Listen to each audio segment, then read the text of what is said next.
හොඳයි පුතේ හැමෝටම ආයුබෝවන්. අපි අද සාකච්ඡා කරන්න හදන්නේ 9 ශ්‍රේණියට අදාළ 25 වෙනි පාඩමේ කියන්නේ බහුවස්ත්‍රවල කෝණ පාඩමේ පෙළ පොතේ අභ්‍යාසවල ප්‍රශ්න වලට පිළිතුරු සාකච්ඡා කරන්න. ඒ යටතේ මම මුලින්ම පුතේ 25 අභ්‍යාසය 25 පළවෙනි අභ්‍යාසයේ ප්‍රශ්න වලට පිළිතුරු සාකච්ඡා කරන්නයි සූදානම් වෙන්නේ. හොඳයි. 25 අභ්‍යාසයේ පුතේ පළවෙනි ප්‍රශ්නේ කවුරුත් බලන්න තියෙනවා. පහත සඳහන් එක් එක් බහුවස්ත්‍රයේ අභ්‍යන්තර කෝණවල ඓක්‍ය සොයන්න. පළවෙනි ප්‍රශ්නේ. ඊට පුතේ පළවෙනි කොටසේ තියෙනවා පංචාශ්‍රය. දැන් අපි හොයන්න ඕනේ පංචාශ්‍රයක අභ්‍යන්තර කෝණවල එකතු. අපි ඉගෙන ගත්තා ඕනම බහුවස්ත්‍රයක අභ්‍යන්තර කෝණවල එකතුව හොයත හැයි අසක 180 ගුණ කරන්න ඕන. ඒකේ තියෙන පාද ගානට වඩා දෙකක් අඩු වගේ. මේ පංචාශ්‍රයේ පාද පහක් තියෙනවා නම් ඊට වඩා දෙකක් අඩු වගේ 3. දැන් 180 3ෙන් ගුණ කරාම ආට ඒ පුතේ අංශක 540යි කියන්නේ. නම් පංචාශ්‍රයක තියෙන අභ්‍යන්තර කෝණවල එකතුව අංශක 540ක් වෙන්න ඕනම පංචාශ්‍රය. ඊළඟ දෙවනුව තියෙනවා අෂ්ටාශ්‍රයක අභ්‍යන්තර කෝණවල එකතුව. අෂ්ටාශ්‍රයක් කියන්නේ පාද 8ක් ඇති වස්තුවක් මේ රූපයක්.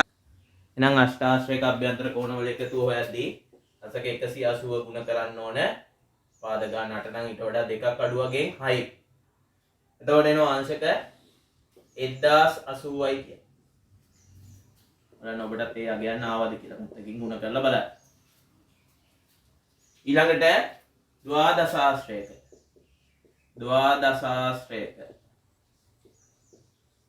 අභ්‍යන්තර කෝණවල එකතුව. ද්වාදශාශ්‍රයක් ගත්තොත් පාද 12ක් තියෙනවා. එහෙනම් ඒකේ අභ්‍යන්තර කෝණවල එකතුව හොයන්න පාද ගානට වඩා දෙකක් අඩු වගේ. ඒ කියන්නේ 12ට වඩා දෙකක් අඩු වගේ 10යි 10න් ගුණ කරලා. එතකොට එනවා අංශක 1800යි කියන්නේ. ඊළඟට හතරවෙනි කොටසේ තියෙනවා පාද 15ක් ඇති බහුවස්ත්‍රයක. පාද 15ක් ඇති බහුවස්ත්‍රයක අභ්‍යන්තර කෝණවල එකතුව.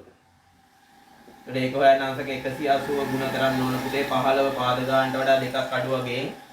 එතකොට එන්නේ 180 13න් ගුණ කරාම අංශක 2340යි. 180 13න් ගුණ කරලා බලන්න එයාගේ ලැබෙනවද කියලා. හොඳයි. right. එතනින් පළවෙනි ගානේ කොටස් ටික අවසන් වෙනවා. අපි ඊළඟට යමු දෙවෙනි ගානට. හොඳයි පුතේ දෙවෙනි ගාන කියවන්න. සප්තාශ්‍රයක අභ්‍යන්තර කෝණ 4ක් අංශක 100 අංශක 112 හා අංශක 130 හා 150 වේ. සප්තාශ්‍රයක් කියන්නේ පාද 7ක් ඇති බහුවස්ත්‍රයක්. ඒකේ තියෙනවා එහෙනම් අභ්‍යන්තර කෝණත් 7ක්. ඒ කෝණ 7න් 4ක අගය දීලා තියෙනවා. ඉතිරි කෝණ සමාන වේ. එතකොට ඉතුරු කෝණ 3 තව කෝණ 3ක් තියෙනවානේ. කෝණ 7ක්. ඒ හැම කෝණයක්ම සමානයිලු. එහෙනම් ඉන්න එකක අගය හොයන්න. පුතේ ඉන්න එකක අගය මම x කියලා ගත්තොත් එතකොට මෙතන අභ්‍යන්තර කෝණ 7 එකතුව මට ලියත හැකි 100 එකතු කිරීම 112 එකතු කිරීම 130 එකතු කිරීම 150 එකතු කිරීම ඉතුරු කෝණ 3 සමානයි නම් එකකගේ x කියලා ගත්තොත් ওই විදිහට එකතු කරාම එන්නේ සප්තාශ්‍රයක අභ්‍යන්තර කෝණ ඔය කියන සප්තාශ්‍රයේ අභ්‍යන්තර කෝණ 7 එකතුව. ඒක සමාන වෙන්න ඕන පුතේ. අපි ඉගෙනගෙන තියෙන ඕන සප්තාශ්‍රයක අභ්‍යන්තර කෝණ එකතු වල එකතුව හොයත හැයි අංශක 180 ඒකේ තියෙන පාද ගානට වඩා දෙකක් අඩු වගේන් ගුණ කරා. එහෙනම් සප්තාශ්‍රයක පාද 5 නම් ඊට වඩා දෙකක් අඩු වගේ 5යි. එහෙනම් 185න් ගුණ කරාම ඕනම සප්තාශ්‍රයක අභ්‍යන්තර කෝණවල එකතුව එනවා. එහෙනම් මේ සප්තාශ්‍රයේ අභ්‍යන්තර කෝණ 7 එකතුවත් 185න් ගුණ කරාම ලැබෙන අගයම වෙනවා. ඔන්න ඔය සමීකරණය විසඳන්න නම් බලමු. මේ අගයන් 4 එකතු කරමු. ඔයාලට එනවා 4යි 9යි එනවා 2යි 3යි 4. අංශක 192 එකතු කිරීම 3x සමානයි අංශක 900යි. එතකොට 3x කියන්නේ කීයද කියලා බලන්න. එකතු කරපු 492 අයින් කරන්න දෙපැත්තෙන්ම 492ක් අඩු කරාම ඔයාලට එනවා 3x සමානයි අංශක 408යි කිය. ඊට පස්සේ දෙපැත්තම 3ෙන් බෙදුවාම x වෙනුවට එනවා අංශක 136යි කිය. ඒ කියන්නේ සප්තාශ්‍රයේ තියෙන ඉතුරු කෝණ 3ම අංශක 136 බැගින් වෙච්ච කෝණ 3ක් අඩංගු වෙනවා කියන සප්තාශ්‍රය. හොඳයි පුතේ. ඊළඟට අපි යමු 4 වෙනි ගාන බලන්න. දැන් පුතේ 3 වෙනි ගානේ තියෙන ඔන්න ඔය රූප සටහන දීලා ABCD චතුරස්‍රයේ ABCD කියන චතුරස්‍රයේ අභ්‍යන්තර කෝණවල සමච්ඡේදක. අභ්‍යන්තර කෝණ 4 සමානව බෙදෙන රේඛා ටික කෝණවල සමච්ඡේදක. ඕහිදී හමු වෙයි. අපිට පේනවනේ. එතකොට මේකේ අභ්‍යන්තර කෝණ 4 අගයන් දක්වලා තියෙනවා මේ චතුරස්‍රයේ පළ. මේ අභ්‍යන්තර කෝණය මෙන්න මේකේ අගය 2යි. එතකොට මේක නිසා සමානව දෙකට බෙදුනාම A බැගින් වෙච්ච කෝණ. කෝණ දෙකක් තියෙනවා. එතකොට සම්පූර්ණයෙන් මේ චතුරස්‍රයේ මේ සම්පූර්ණ අභ්‍යන්තර කෝණය අගය 2යි. මෙතන තියෙන අභ්‍යන්තර කෝණය අගය චතුරස්‍රයේ තියෙන අභ්‍යන්තර කෝණය අගය 2යි B. මේක 2යි C, මේක 2යි D. බැගින් වෙනවා. අපෙන් අහනවා ABCD කියන අගයන් හතරේ එකතුව කීයද කියලා. පළවෙනි කොටස. ඉතින් චතුරස්‍රයක අභ්‍යන්තර කෝණ හතරේ එකතුව අපි දන්නවා 360යි කියලා. එහෙනම් මේකේ තියෙන අභ්‍යන්තර කෝණ හතරෙන් එකක් 2යි A, අනිත් එක 2යි B, අනිත් එක 2යි C, අනිත් එක 2යි D බැගින් වෙනවා. ඔය අභ්‍යන්තර කෝණ හතර එකතුව ඕනම චතුරස්‍රයක අභ්‍යන්තර කෝණ හතර එකතුව 360 නිසා මේ හතර එකතුවත් 360යි. මේ හැම එකකම පොදු සාධකයේ දෙක එළියට ගත්තොත් දෙවරක් A ධන B ධන C ධන D කියලා අපිට දක්වන්න පුළුවන්. ABCD කියන අගයන් හතර එකතුව බලන්න ඒක සම්පූර්ණයෙන්ම දෙකෙන් ගුණ කරලා තියෙන හින්දා දෙපැත්තම දෙකෙන් බෙදුවොත් මේ ගුණ කරපු දෙක ඉවත් වෙලා ගියාම A එකතු කිරීම B එකතු කිරීම C එකතු කිරීම D සමාන වෙනවා අංශක 180. ABCD කියන අගයන් හතරේ එකතුව අංශක 180ක් වෙනවා. දෙවෙනි කොටසේ අපෙන් අහන පුතේ A හා B කියන අගයන් දෙකේ එකතුව. මේ රූප සටහන බැලුවාම ඔයාලට පේන්න ඕනේ. මෙන්න මේ ත්‍රිකෝණය. ඕනම ත්‍රිකෝණයක කෝණවල එකතුව 180යි. එහෙනම් A එකතු කිරීම B එකතු කිරීම 80. A එකතු කිරීම B එකතු කිරීම 80 සමාන වෙනවා 180ට. දැන් දෙපැත්තෙම 80ක් අඩු කරොත් මේ එකතු කරපු 80 ඉවත් කරන්න. එතකොට අපිට A හා B ගේ එකතුව හොයාගන්න පුළුවන්. එතකොට අපිට ලියන්න A එකතු කිරීම B සමානයි අංශක 100යි කියලා. A ගේ B ගේ එකතුව අංශක 100යි. තුන්වෙනි කොටසේ අහන පුතේ C හා D ගේ එකතුව. මේ පළවෙනි කොටසේ ABCD කියන අගයන් හතරෙම එකතු වෙලා තියෙනවා. දෙවෙනි කොටසේ A ගේ B ගේ එකතු වෙලා තියෙනවා. එහෙනම් පළවෙනි එකේ දැක්කනේ ABCD අගයන් හතර එකතු කරාම 180යි. ඒකෙන් A හා B ගේ එකතුව වෙනුවට අපි 100 ආදේශ කරොත් 100 එකතු කිරීම D සමානයි 180යි. එකතු කරපු 100 ඉවත් කරාම දෙපැත්තෙම 100ක් අඩු කරලා අපිට C හා D ගේ එකතුව හොයා ගන්න පුළුවන්. එතකොට එනවා පුතේ C එකතු කිරීම D සමාන අංශක 80යි.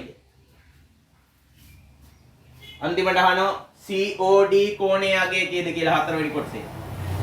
COD කෝණය කියන්නේ මෙන්න මේ කෝණයට COD කෝණය.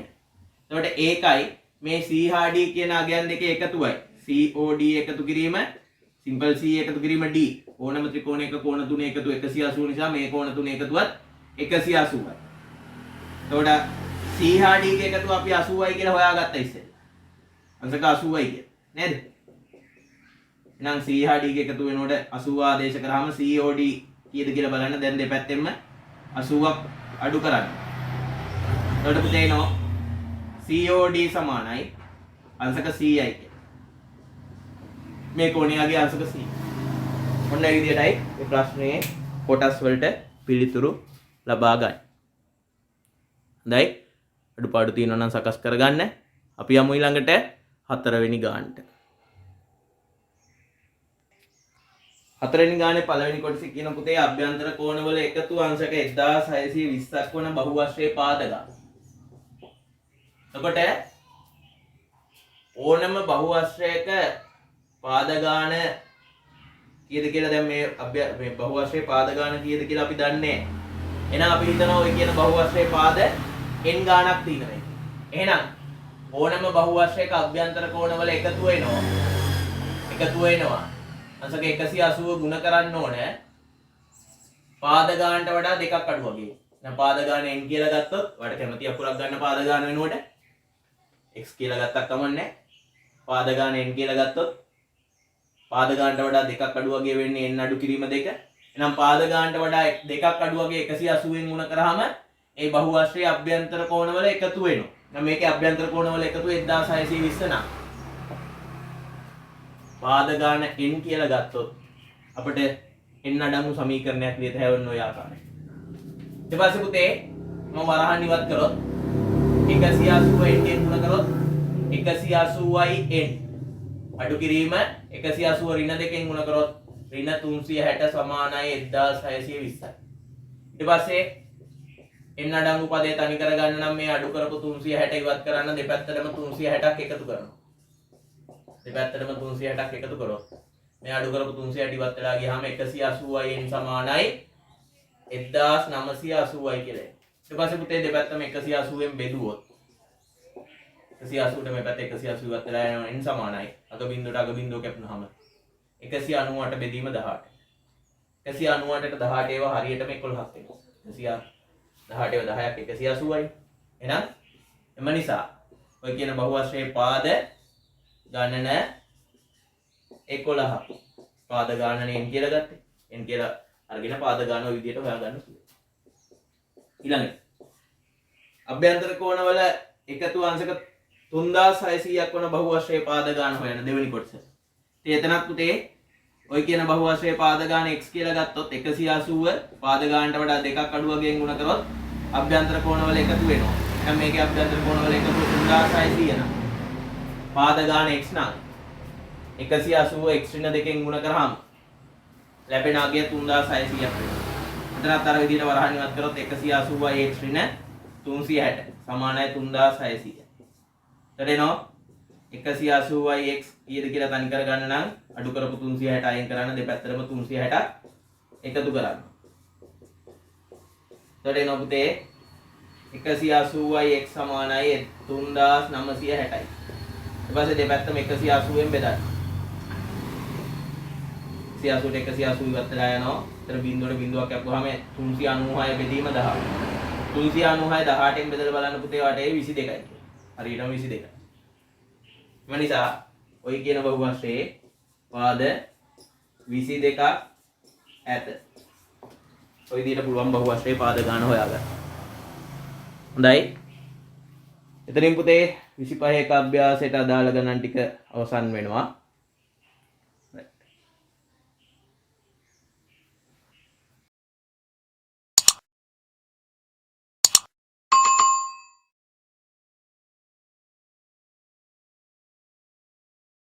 පුතේ අපි දැන් බලමු 25 දෙක අභ්‍යාසයේ තියෙන ප්‍රශ්න වලට පිළිතුරු ටික. හොඳයි පුතේ අපිට දීලා තිනවා පළවෙනි ප්‍රශ්නේ මෙන්න මේ රූප සටහන දීලා A B C D E හා F ලෙස දක්වා ඇති කෝණ අතුරින් චතුරස්‍රයේ බාහිර කෝණ ලෙස වන ඒවා මොනවාදයි ලියන්න. පුතේ අපි ඉගෙනගෙන තියෙන බාහිර කෝණයක් වෙන්න නම් ශීර්ෂයකදී එකතු වෙලා තියෙන පාද දෙකෙන් එකක් දික් කරාම මේ දික් කරපු එකයි ඉතුරු පාදයයි අතර කෝණයක් වෙන්න ඕනේ. එතකොට ඒ කියන්නේ දික් පාද දෙකම දික් කරාම හැදිලා තියෙන කෝණයක්. ඒක බාහිර කෝණයක් නෙමෙයි. එහෙනම් මේ බලන්න මේ ශීර්ෂයේදී මේ පාදයේ දික් කරාම දික් කරපු එකයි ඉතුරු පාදයයි අතර හැදිලා තියෙන කෝණයක්. එන එක බාහිර කෝණයක්. B. Cත් එහෙමයි. දික් කරපු පාදයයි ඉතුරු පාදයයි අතර හැදිලා තියෙන කෝණයක්. දැන් මෙතන දික් පාද දෙකම දික් කරාම දික් කරපු පාද දෙක අතර ඇති වෙච්ච කෝණයක්. ඒක බාහිර කෝණයක් නෙමෙයි D. E බාහිර කෝණයක්. නේද? මේ ශීර්ෂයේ මේක අමතක කරන්න. මේ පාදේ දික් කරාම දික් කරපු එකයි ඉතුරු පාදය. වගේම මේ පැත්ත අමතක කරොත් F කෝණය කියන්නේ දික් කරපු පාදයයි ඉතුරු පාදයයි අතර. එහෙනම් E හා F කියන්නේ බාහිර කෝණ. ඔන්න ඔය කෝණ හතරම බාහිර කෝණ. බාහිර කෝණ හොඳින් අඳුන ගන්න මතක තියාගන්න ශීර්ෂයකදී එකතු වෙලා තියෙන පාද දෙකෙන් මොකක් හරි එකක් දික් කරාම ඒ දික් කරපු එකයි ඉතුරු පාදය අතර ඇති වෙන කෝණ තමයි බාහිර කෝණ වෙන්නේ. එතන අපි බාහිර කෝණ හඳුන්වනවද කියන එක තමයි ප්‍රශ්නෙම බලලා තියෙන්නේ. හොඳයි. අපි යමු පුතේ ඊළඟට දෙවෙනි ප්‍රශ්නෙට. දැන් පුතේ දෙවෙනි ප්‍රශ්නේ තියෙනවා පහත එක් එක් බහුවෂ්ටයේ ඉංග්‍රීසි අක්ෂර මගින් දක්වා ඇති කෝණයේ හෝ කෝණවල විශාලත්වය හොයන්න. දැන් මේකේ x හා පළවෙනි කොටසේ තියෙන රූප සටහන මේක. එකේ තියෙන x හා y කියලා අගයන් දෙකක් තියෙනවා නේ දෙකම හොයන්න. පුතේ මට මේ රූපේ බැලුවම පේනවා මෙන්න මේ අගයන් දෙකේ මේ කෝණ දෙකේ එකතු 180යි. සරල රේඛාවක් මත පිහිටන කෝණ දෙකක් නේ. එහෙනම් x එකතු කිරීම 50 සමානයි අංශක 180යි කියලා සමීකරණයක් ලියත හැයි. එහෙනම් ඒක භාවිතා කරලා දෙපැත්තෙන්ම 50ක් අඩු කළා අපිට x කීයද කියලා හොයාගන්න. එතකොට එනවා පුතේ x සමානයි අංශක 130යි. ඔන්න දැන් x අකුරෙන් දැක්වෙන අගය අංශක 130යි කියලා හොයාගත්ත එක රූපෙත් ලකුණු කරගන්න. තව හොයන්න තියෙනවා අගයක් y. එතකොට y කීයද කියලා හොයන්න මම කල්පනා කරද්දි පේනවා y කියන්නේ බාහිර කෝණයක් මේ ත්‍රිකෝණේ අනිත් බාහිර කෝණය 120යි අනිත් එක 130යි. අපි ඉගෙනගෙන තියෙනවා ඕනම බහුවෂ්ටයක බාහිර කෝණ ඔක්කොම ටික එකතුව අංශක 360යි කියලා. එහෙනම් මේ තියෙන බාහිර කෝණ තුනේ එකතුවත් 360 නිසා මේකත් සමීකරණයක් කොහොම ලිව්වොත් මේ ටික එකතු කරාම 250 එකතු කිරීම y සමානයි 360යි කියලා අපිට ගත හැයි. මේ දෙක එකතු කරාම 250යි. එතකොට එකතු කරපු 250 අයින් කරන්න දෙපැත්තෙන්ම 250ක් අඩු කරොත් අපිට එනවා පුතේ y අකුරෙන් දැක්වෙන අගය අංශක 110යි කියලා. මේ ආකාරයට x හා y හොයාගන්න පුළුවන්. ඊළඟට මෙන්න මේ චතුරස්‍රයේ a කියලා අගයක් හොයන්න තියෙනවා. මේක 60යි මේක මේ බාහිර කෝණය 90යි. මේ පැත්ත 90යි කියන්නේ මේ පැත්තත් 90යි. නේද? රේඛා දෙකක් ලම්බක නම් ඒ රේඛා දෙක අතර ඕන කෝණයක් 90යි. හරි? එතකොට මේ චතුරස්‍රයේ අභ්‍යන්තර කෝණවල එකතුව 360යි ඕනම චතුරස්‍රයක බාහිර කෝණවල එකතුව 360යි. එහෙනම් මේකේ තියෙන බාහිර කෝණ හතර a මෙතන 90 60 එකතු කිරීම මෙතනත් බාහිර කෝණය 90යි. ওই බාහිර කෝණ හතර එකතුවත් 360යි. එතකොට a එකතු කිරීම මෙතන එකතු කරාම 240 සමානයි 360යි. එතකොට දෙපැත්තෙන්ම 240ක් අඩු කරාම අපට එනවා සිම්පල් a අකුරෙන් දැක්වෙන අගය අංශක 120යි කියලා. 360න් 240ක් අඩු කරාම අංශක 120යි. හොඳයි. ඒ ගණන් දෙකේ තියෙන කොටස් දෙකේ තියෙන අඩුපාඩු හදා ගන්න. අපි යමු ඊළඟට තුන්වෙනි කොටසට සහ හතරවෙනි කොටසේ තියෙන රූප සටහන් වලට. හොඳයි. තුන්වෙනි කොටසේ තියෙන මෙන්න මේ ෂඩාශ්‍රය. ඒ ෂඩාශ්‍රය පුතේ බාහිර කෝණ හයේම ඒ සිම්පල් a බැගින් වෙනවා කියලා ලකුණු කරලා තියෙනවා. ඒකට ඕනම බහුවස්ත්‍රයක බාහිර කෝණවල එකතුව අංශක 360යි නම් ෂඩාශ්‍රයකත් බාහිර කෝණ 6 එකතුව අංශක 360යි. එතකොට සිම්පල් a අඩංගු සමීකරණයක් මේ ආකාරයට ලියත හැකියි. එතකොට a අකුරු 6ක් එකතු කරාම 6යි a සමානයි 360යි. ඊට දෙපැත්තම 6න් බෙදුවාම සිම්පල් a අකුරෙන් දැක්වෙන අගය අංශක 60ක් වෙනවා. කියන්නේ මේ සිම්පල් a අකුර දාලා තියෙන හැම කෝණයකම අගය 60යි. දැන් මේකත් 60යි. දැන් b අකුරෙන් දැක්වෙන අගය හොයාගන්න මට මෙහෙම කියද මේ දෙක එකතුව 180ක් වෙන්න ඕන හින්දා 60 එකතු කිරීම b සමානයි 180යි. එතකොට එකතු කරපු 60 ධන 60 ඉවත් කරලා b කීයද කියලා හොයන්න දෙපැත්තෙන්ම 60ක් අඩු කරාම අපට එනවා b සමානයි අංශක 120යි. නො විදියට a හා b ගේ ගෑන් හොයන්න පුළුවන්. දැන් මෙතන තියෙනවා පුතේ හතරවෙනි කොටසේ පංචාශ්‍රයක්. ඒ පංචාශ්‍රයේ සිම්පල් a අකුරේ අගය හොයාගන්න පුළුවන් මේ දෙක එකතුව 180 නිසා a එකතු කිරීම 115 සමානයි 180යි. දෙපැත්තෙන්ම 115ක් අඩු කරාම එකතු කරපු 115 ඉවත් කරගන්න. එතකොට සිම්පල් a අකුරේ අගය හොයාගන්න පුළුවන් අංශක 65යි කියලා. ඊට පස්සේ b අකුරේ අගය හොයාගන්න යමු. ඕනම චතුරස්‍රය මේ ඕනම බහුවස්ත්‍රයක බාහිර කෝණවල එකතුව 360 නිසා දැන් මේකත් 90යිනේ නේද? එහෙනම් b එකතු කිරීම b එකතු කිරීම 90 එකතු කිරීම 90 එකතු කිරීම 65. මේ පංචාශ්‍රයේ තියෙන බාහිර කෝණ පහේ එකතුවත් 360ක් වෙනවා. එතකොට 2යි b එකතු කිරීම 90 180යි 65යි 245යි. සමානයි 360යි. ඊට පස්සේ 2b කීයද කියලා බලන්න එකතු කරපු 245 අයින් කරන්න දෙපැත්තෙම 245ක් අඩු කරාම අපට එනවා 2b සමානයි 115යි කියලා. ඊට පස්සේ දෙපැත්තම දෙකෙන් බෙදුවාම b සමානයි අංශක 57.5යි කියලා එයි. බලන්න ඔබටත් මේ විදිහට a හා b ගේ අගයන් ලැබුණාද කියලා. අඩුපාඩු හදාගන්න අපි ඊළඟට යමු ගානේ අවසන් කොටස පස්වෙනි කොටසට. පස්වෙනි කොටසේ දැක්වෙන්නේ මෙන්න මේ රූප සටහන. ඔබට මේකේ x හා y කියලා අගයන් දෙකක් තියෙනවා. x හොයන්න ලේසියෙන්ම පුළුවන්. මේ කෝණ තුනේ එකතුව 180යි. ඒ කෝණයක කෝණවල එකතුව අංශක 180ක් වන නිසා. එතකොට 2x එකතු කිරීම 40 සමානයි 180යි. ඊට පස්සේ දෙපැත්තෙන්ම 40ක් අඩු කරාම 2x සමානයි 140යි. ඊට පස්සේ දෙපැත්තම දෙකෙන් බෙදුවාම x සමානයි අංශක 70. ඒ කියන්නේ පුතේ මෙන්න මේ කෝණයත් 70යි මේකත් 70යි. මේක 70 නම් ප්‍රතිමුඛ කෝණ සමාන වෙන මේකත් ඕනනම් 70යි කියලා ගත්තා. දැන් බලන්න මේ පංචාශ්‍රයේ බාහිර කෝණවල එකතුව 360යි. දැන් ශීර්ෂ පහේ බාහිර කෝණ ගනිමු. මේ ශීර්ෂයේ බාහිර කෝණය y කියලා ගත්තොත් y එකතු කිරීම මේ ශීර්ෂයේ බාහිර කෝණය මේ පැත්ත 90 නම් මේ පැත්ත 90යි 90 එකතු කිරීම මේ ශීර්ෂයේ බාහිර කෝණය 70 එකතු කිරීම මේ ශීර්ෂයේ බාහිර කෝණය 70 එකතු කිරීම මේ ශීර්ෂයේ බාහිර කෝණය 70යි. එහෙනම් පංචාශ්‍රයේ බාහිර කෝණ පහේ එකතුව 360යි. කෝණ බහුවශ්‍රයක බාහිර කෝණවල එකතුව 360 නිසා. එතකොට y එකතු කිරීම මේ ටික එකතු කරාම 300යි. එකතු කරලා බලන්න. සමානයි 360යි. එතකොට දෙපැත්තෙම මේ එකතු කරපු 300 අයින් කරන්න 300ක් අඩු කරොත් දෙනවා y අකුරේ අගය 60යි කියලා. y අකුරේ අගය 60යි කියලා. ඔන්න විදිහට පුළුවන් අපිට y අකුරෙන් දැක්වෙන අගය හොයාගන්න. දැයි එතනින් අපේ දෙවෙනි ගාන අවසන් වෙනවා. අපි යමු ඊළඟට තුන්වෙනි ගානට. දැන් පුතේ තුන්වෙනි ගාන කියවුවොත් තුන්වෙනි ගාන කියනවා චතුරාස්‍රයක බාහිර කෝණ x 2x 3x හා 4x වේ. ඒ චතුරාස්‍රයක තියෙන බාහිර කෝණ හතර අගයන් එකක් x අනිත් එක 2x අනිත් එක 3x 4x ලෙස දක්වලා තියෙනවා. එහෙනම් අපෙන් අහනවා එක් බාහිර කෝණයේ අගය. ඒ කියන්නේ x කීයද 2x කීයද 3x කීයද 4x කීයද කියලා අපි හොයන්න ඕනේ. එහෙනම් ඔය ඕන එකක් හොයන්න x කීයද කියලා හොයා ගන්න ඕනේ.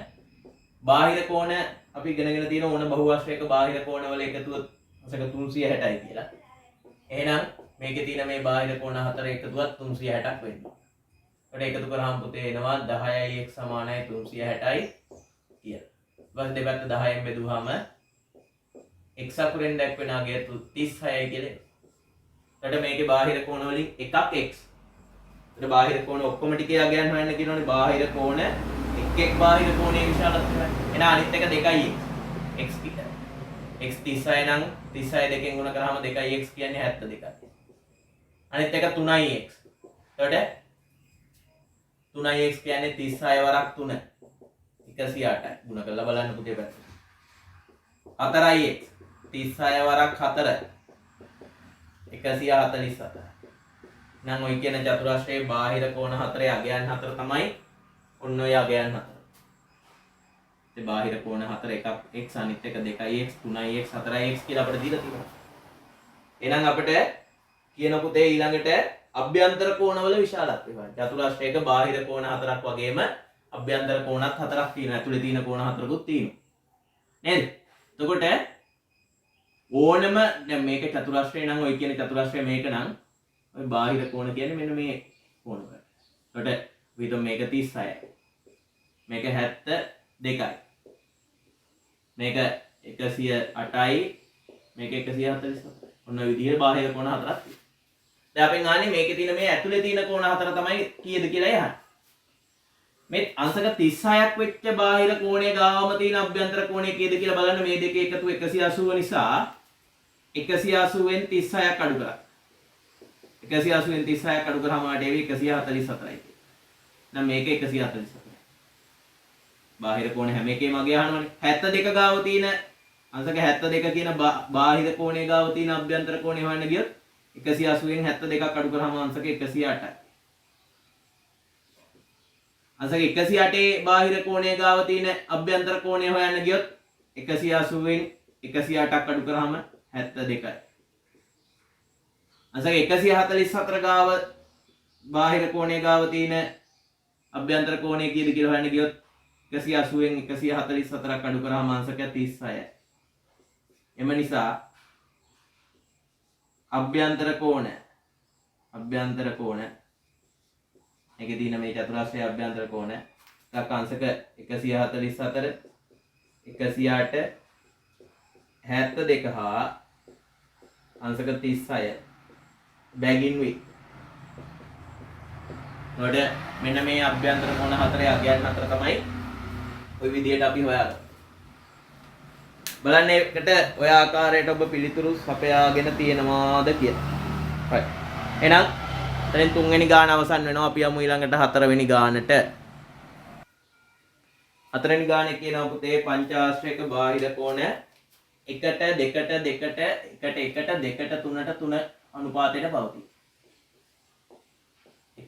1ට 2ට 3ට 3 මොනවයි කියන අනුපාතයටලු පංචාශ්‍රයක බාහිර කෝණ පහේ අනුපාතයේ පවතී. දැන් එක් බාහිර කෝණයේ විශාලත්වය සොයන්න. උදේ ඒ කියන්නේ එක බාහිර කෝණයක් x බැගින් වෙනවා කියලා ගත්තොත් අනිත් එකත් x වෙනවා. අනිත් එක 2x බැගින් වෙනවා. අනිත් එක 3x. අනිත් එක 3x බැගින් ඔන්න ඔය විදිහටයි කෝණ හතර පවතිනවා කියලා අපිට ගන්න පුළුවන්.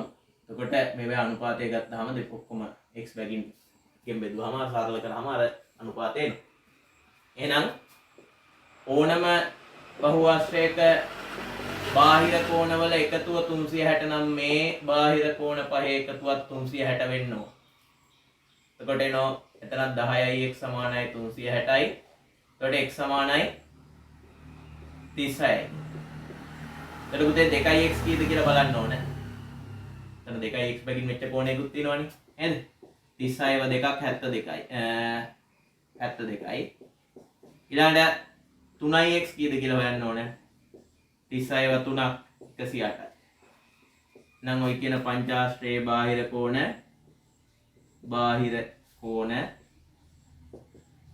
x බැගින් වෙච්ච ඒවා දෙකක් තියෙනවනේ. ඒ කියන්නේ 36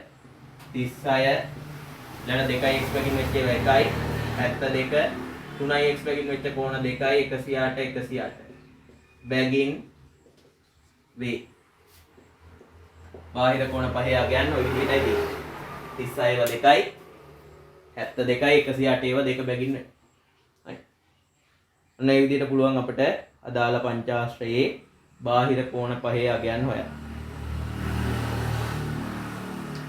ඊළඟට පුතේ පස්වෙනි ගානට අපි යමු. ඔහොම ද්වාදශාශ්‍රයක ඒ කියන්නේ පාද 12ක් තියෙන බහුආශ්‍රයක බාහිර කෝණ එකිනෙකට සමාන වේ. ඉන්න එකක අගය හොයන්න. ඉතින් ද්වාදශාශ්‍රයක නෙමෙයි ඕනේ එක බාහිර කෝණ ඔක්කොම ටික එකතුව 360. ද්වාදශාශ්‍රයක පාද 12ක් තියෙනවා නම් බාහිර කෝණත් 12ක් තියෙනවා. ඉතින් බාහිර කෝණ හැම එකක්ම සමාන නම් පුතේ එකක අගය හොයන්න 360 බෙදන්න බාහිර කෝණ ගාන 12. නේද? සේරම ටික 360යි. එතකොට එක බාහිර කෝණයක අගය අංශක 30යි කියලා ඔයාලට එයි. මම 6 වෙනි ගානත් බලමු. බාහිර කෝණ එකිනෙකට සමාන වන බහුආශ්‍රයක එක් බාහිර කෝණයක් අංශක 18. බාහිර කෝණ ඔක්කොම ටික සමාන බහුආශ්‍රයක එක බාහිර කෝණයක් අංශක 18යි. ඒ බහුශ්‍රේ පාදක. පුතේ බාහිර කෝණ ගාන හොයාගන්න පුළුවන් නේ අපිට. අපි දන්නවා ඕන බහුආශ්‍රයක බාහිර කෝණ ඔක්කොම ටික 360යි. එහෙනම් එකක් 18 නම් 360 18න් බෙදුවාම වට එනවා 20යි. කියන්නේ මේකේ බාහිර කෝණ 20ක් තියෙනවා. බාහිර කෝණ 20ක් තියෙනවා නම් අනිවාර්යයෙන්ම පාදත් 20ක් තියෙනවා. එම නිසා පාද ගණන 20. මොකද ඕන බහුආශ්‍රයක පාද ගණන බාහිර කෝණ ගණන අභ්‍යන්තර කෝණ ගණන සමානයි. ඕන බහුආශ්‍රය. හොඳයි. එතකොට මේ අභ්‍යාසයේ ප්‍රශ්න ටිකට අදාළ පිළිතුරු ඔතකින් අවසන් වෙනවා. right.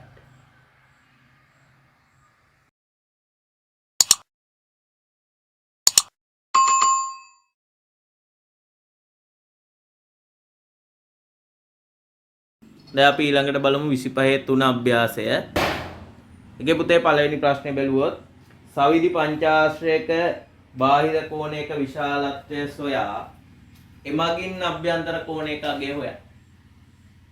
සවිධි පංචාශ්‍රයක් කියන්නේ පාද පහක් සහිත අභ්‍යන්තර කෝණ සමාන බාහිර කෝණ සමාන පාදවල දිග සමාන පංචාශ්‍රයකට තමයි සවිධි පංචාශ්‍රයක් කියන්නේ. එහෙනම් සවිධි පංචාශ්‍රයක පාද පහක් තියෙනවා වගේම බාහිර කෝණත් පහක් තියෙනවා.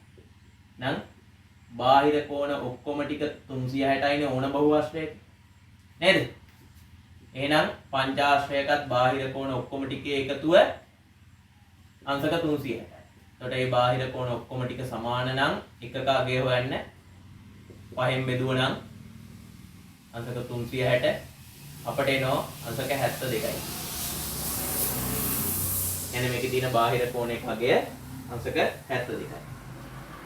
එතකොට පුතේ මෙන්න මේ වගේ සවිධි පංචාශ්‍රයක් ගත්තොත් මේකේ තියෙන එක බාහිර කෝණයක් අංශක 72 බැගින් වෙනවා. ඒ වගේ බාහිර කෝණ පහක් තියෙනවා. එහෙනම් අපිට අභ්‍යන්තර කෝණයක අගය හොයන්නේ කියන මේ අපි හොයාගත්ත බාහිර කෝණයේ අගය භාවිතා කරලා. අපි දන්නවා ඕන බහුආශ්‍රයක බාහිර කෝණයකුයි අභ්‍යන්තර කෝණයකුයි එකතු කරාම අංශක 180යි. එහෙනම් ඒක භාවිතයෙන් හෙව්වොත් අභ්‍යන්තර කෝණයක අගය හොයන්න. මේ දෙකේම එකතුව 180යි මේක 72 නම් මේක කීයද කියලා බලන්න 180න් 72ක් අඩු කරා. එතකොට එනවා අංශක 108යි. එහෙනම් මේ පංචාශ්‍රය මේ හැම අභ්‍යන්තර කෝණයක්ම මේකත් 108යි මේ හැම එකම 108 බැගින් වෙනවා. හොඳයි. අපි බලමු පුතේ ඊළඟට දෙවෙනි ගාන. දෙවෙනි ගාන බලමු. පාද 15ක් ඇති සවිධි බහුආශ්‍රයක බාහිර කෝණයක විශාලත්වය සොයා එමගින් අභ්‍යන්තර කෝණයක අගය. ওই විදිහටම බාහිර කෝණයක අගය හොයන්න පුළුවන්. පාද 15ක් තියෙනවා නම් ඒකේ බාහිර කෝණත් 15ක් තියෙනවා. එහෙනම් ඔක්කොම ටික 360 නම් එකක අගය හොයන්න මේක 15න් බෙදන්න. එතකොට එනවා අංශක 24යි. ඒක බාහිර කෝණයක. දැන් ඊළඟට ඕනම බහුආශ්‍රයක බාහිර කෝණයක සහ අභ්‍යන්තර කෝණයක එකතුව අංශක 180 නිසා බාහිර කෝණයක අගය 24 නම් අභ්‍යන්තර කෝණයක අගය හොයන්න අංශක 180න් බාහිර කෝණයක අගය 8. එතකොට එනවා අංශක 156යි. නොයි විදියට පුළුවන් වැය පිළිතුරු ලබා ගන්න.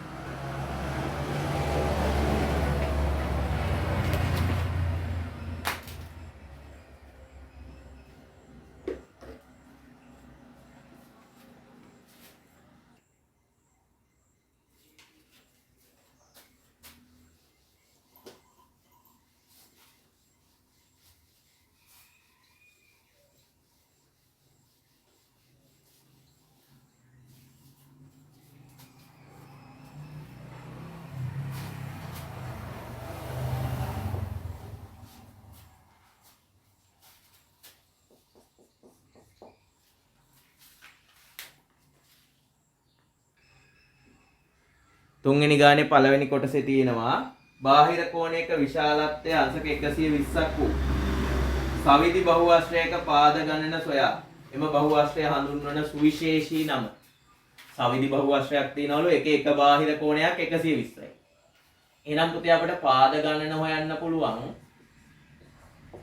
බාහිර කෝණ ටික ඔක්කොම 360 නිසා එක බාහිර කෝණයක් 120යි. එතකොට බාහිර කෝණ ඔක්කොම ටික එකතු එක බාහිර කෝණයක අගයෙන් බෙදුවොත් එන්නේ බාහිර කෝණ ගාන. බාහිර කෝණ ගානම තමයි පුතේ පාද ගාන වෙන්නේ. එහෙනම් ඔය කියන බහුආශ්‍රයේ පාද ගාන 3යි. 360ට 120 තමයි. ඉතින් පාද 3ක් තියෙන සවිධි බහුආශ්‍රය. ඒ කියන්නේ මේකේ පාද 3 දිග සමානයි. කෝණ 3ක් අභ්‍යන්තර කෝණ බාහිර කෝණ ඒවත් සමානයි. එහෙනම් මේකට කියන සුවිශේෂී නම තමයි පුතේ සවිධි ත්‍රිකෝණය කියලා කියන්නත් පුළුවන්. ඊට අමතරව තව අපි කියන විශේෂ නමක් සමපාද ත්‍රිකෝණය. සවිධි ත්‍රිකෝණයටම තමයි සමපාද ත්‍රිකෝණය කියලා කියන්නේ. එහෙනම් ඔය කියන සවිධි බහුආශ්‍රයේ සමපාද ත්‍රිකෝණය. මොකද ඒකේ පාද ගාන 3ක් වන නිසා ඒක ත්‍රිකෝණයක්.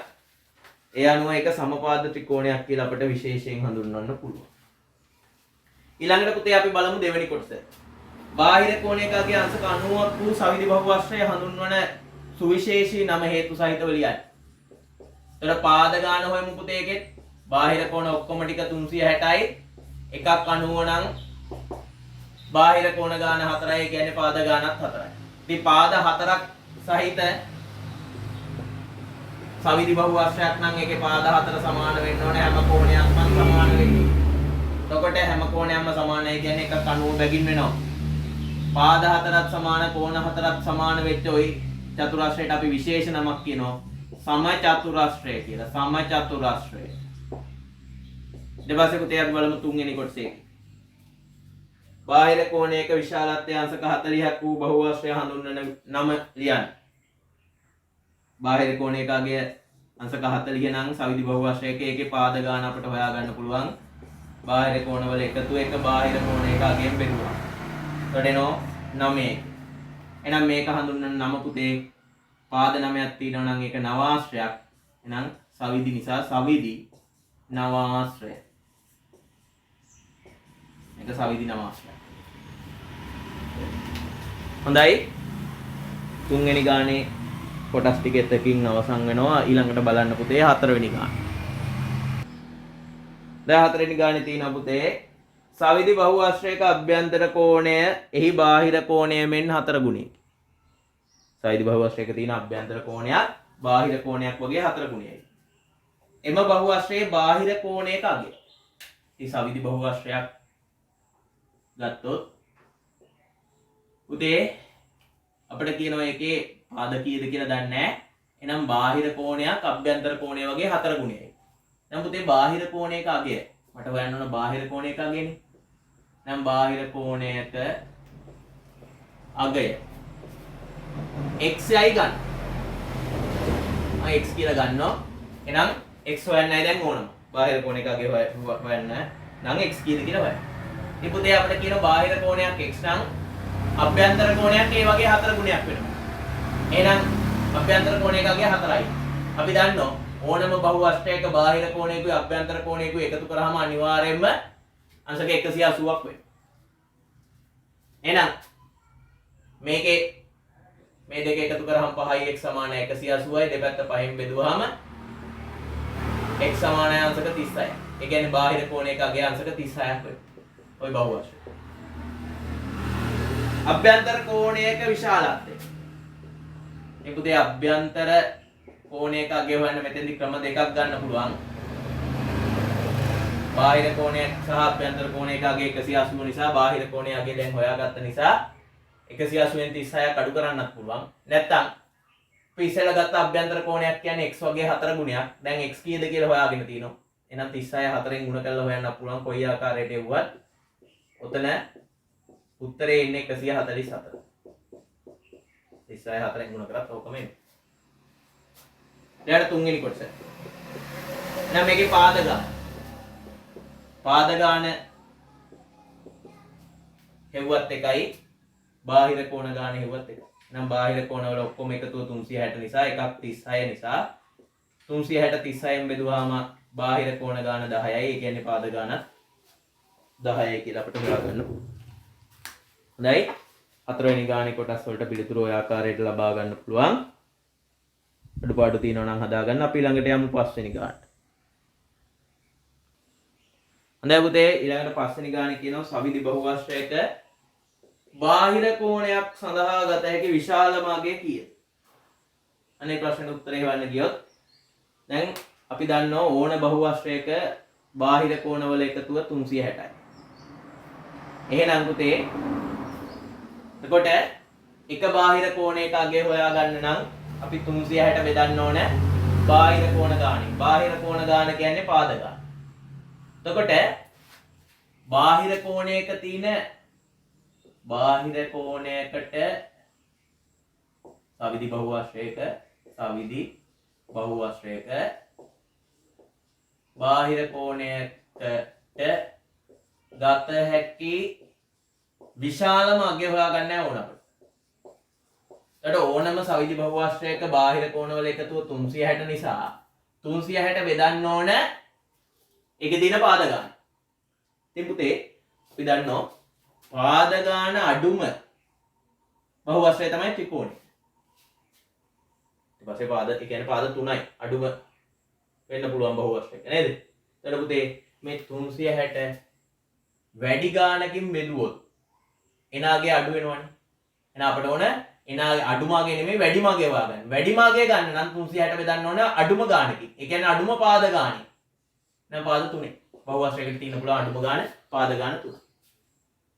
එහෙනම් සවිදි බහුවස්ත්‍රයක බාහිර කෝණයකට ගන්න පුළුවන් විශාල මග්‍යාංශක 120යි. එතකොට ඒ වගේ සවිදි බහුවස්ත්‍රයක 120යි වෙන්නේ පාද 3ක් තියෙන බහුවස්ත්‍රයකනේ. එහෙනම් පාද 3ක් තියෙන සවිදි බහුවස්ත්‍රය හඳුන්වන විශේෂ නම මොකද්ද? පාද 3ක් තියෙන සවිදි බහුවස්ත්‍රයක් ගත්තොත් ඒ පාද තුනේ විශාලත් දිග සමානයි කෝණත් සමානයි. එනේ පාද 3ක් තියෙන සවිදි බහුවස්ත්‍රයක් කියන්නේ. එහෙනම් ඒකට අපි කියන විශේෂ නම තමයි සමපාද ත්‍රිකෝණය. ඔකට ඕනනම් සවිදි ත්‍රිකෝණය කියලා කියන්නත් පුළුවන්. දැන් එතනින් මේ අභ්‍යාසයේ ප්‍රශ්න ටික අවසන් වෙනවා. දැන් ඔය ප්‍රශ්නවල තියෙන අඩුපාඩු හදාගන්න. ඒ ගමන් තවත් ගැටලු තියෙනවා නම් තව ටිකක් ඒ ගණන් පිළිබඳව නැවත නැවත හරි බලලා අවශ්‍ය දේවල් තේරුම් ගන්න. හොඳයි එහෙනම් අපි මෙතනින් අවසන් කරනවා. හැමෝටම ආයුබෝවන්.